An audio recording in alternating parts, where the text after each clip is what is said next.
Hello student, in this video we cover two important topics. The first one is the harvesting and the second one is the preservation and storage of harvest. You have to complete the whole video so your concept get clear. Okay, best of luck students. Today we are going to cover a new topic which is called harvesting. The crop grows and matures and is then harvested. The process of cutting and gathering ripened crops is called harvesting.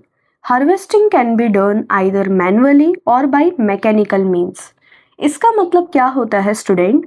The crop grows मतलब जो फसल grow हो गई है and matures मतलब जो फसल अभी मैच्योर हो गई है and is then harvested. Harvested का मतलब होता है स्टूडेंट कटाई. Harvested का मतलब क्या होता है? कटाई. जो फसल ग्रो हो गई है, मैच्योर हो गया है, अब उसको हम काट देंगे. यस, तो ये जो प्रोसेस होता है कट करने का और पके हुए फसल को इकट्ठा करने का. राइपेंड क्रॉप्स का मतलब स्टूडेंट क्या होता है? पका हुआ फसल. राइपेंड क्रॉप्स मतलब पका हुआ फसल. तो जो भी फसल पक गया है उसको गैदर करेंगे. गैदर का मतलब होता है इकट्ठा करना. ठीक है.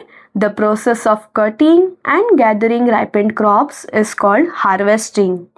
Harvesting can be done either manually or by mechanical means. मतलब कटाई को या फिर आप हाथ से भी काट सकते हो या फिर मतलब कोई इम्प्लीमेंट्स की मदद से. ठीक है. या फिर कोई मैकेनिकल मीन्स मतलब ट्रैक्टर का यूज़ करके भी आप उसे काट सकते हो. The first one is manual harvesting and the second one is mechanical harvesting. सो कटाई को हम दो तरीके से कर सकते हैं. फर्स्ट कि आप किसी इम्प्लीमेंट्स का यूज़ कर लें. सेकेंड आप किसी ट्रैक्टर का यूज़ कर लें. ठीक है. तो फर्स्ट हम टॉपिक स्टार्ट करेंगे मैनुअल हार्वेस्टिंग के बारे में. During manual harvesting also called hand reaping. Manual harvesting को हम हाथ से कटाई करना भी कहते हैं.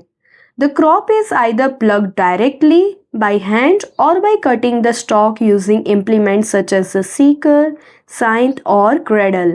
ठीक है. इसके अंदर फसल को डायरेक्टली हाथ से खींच लिया जाता है या फिर आप किसी इम्प्लीमेंट्स का यूज़ करके भी फसल को काट सकते हो. तो यहाँ पे आपको कुछ फोटो बताए हैं जैसे कि यहाँ पे सिकल है. ठीक है. साइथ है, क्रेडल है.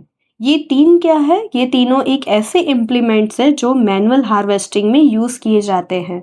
मतलब उसको हाथ से कट किया जा सकता है. Next topic is mechanical harvesting. During mechanical harvesting crops are harvested with a reaping machine called the harvester.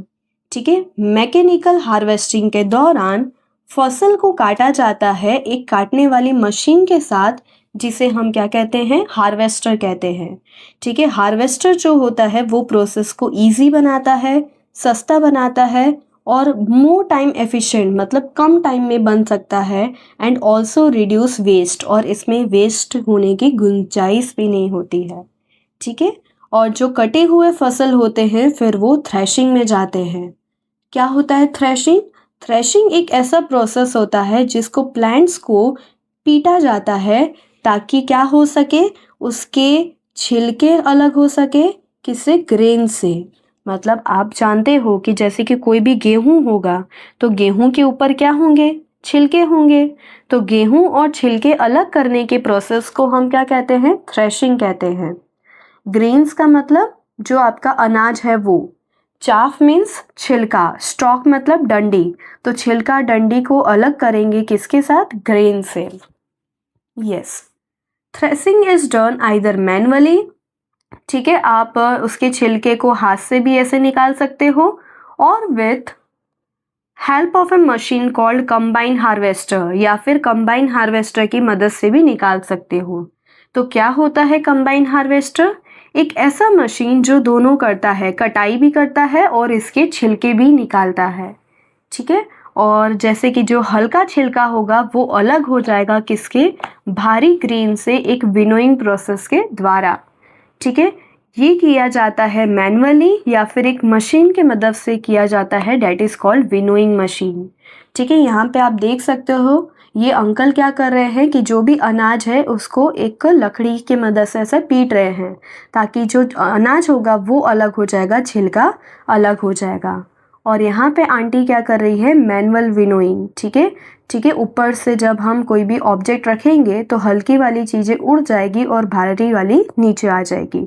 तो यहाँ पे हमने एक टॉपिक किया विच इज़ कॉल्ड हार्वेस्टिंग। अब हम करते हैं next topic, that is preservation and storage of harvest.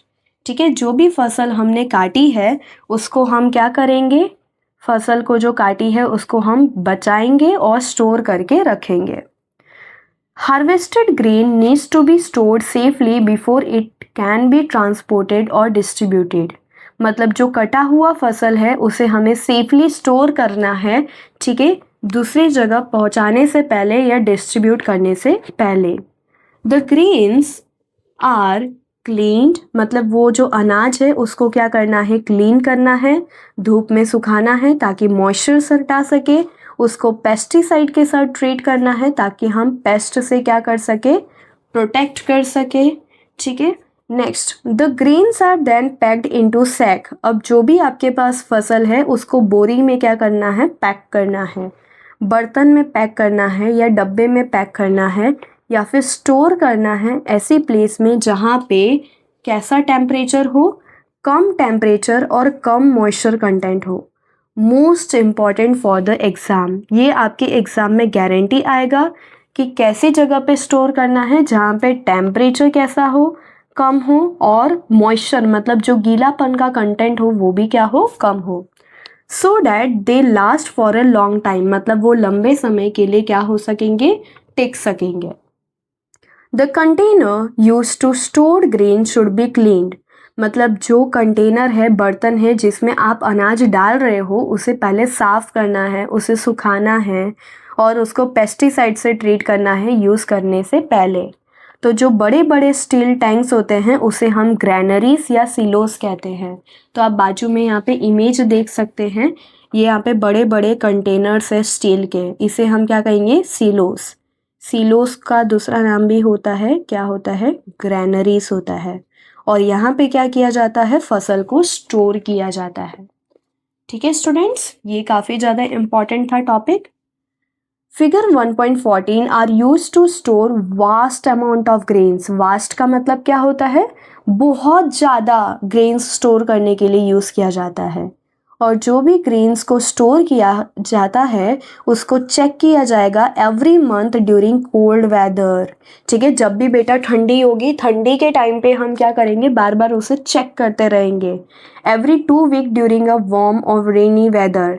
ठीक है, कभी रेनी वेदर होगा या फिर वार्म वेदर होगा तो 2-2 हफ्ते में चेक करते रहना है कि इसमें फंगस तो नहीं लग गया है ना, ठीक है, फंगी तो नहीं लग गया है, इंसेक्ट नहीं लग गया है, चूहे तो नहीं आ गए, दूसरे पेस्ट तो नहीं आ गए हैं। ठीक है, तो इसलिए हमें इसको बार बार क्या करना पड़ेगा, चेक करना पड़ेगा। तो ये हमारा टॉपिक था student, preservation and storage of harvest के बारे में। तो नेक्स्ट वीडियो में हम बात करेंगे इंक्रीजिंग क्रॉप यील्ड के बारे में, ये भी काफ़ी ज़्यादा इम्पॉर्टेंट है एग्जाम पॉइंट ऑफ व्यू के लिए। तो मिलते हैं नेक्स्ट लेक्चर में, तब तक के लिए बाय।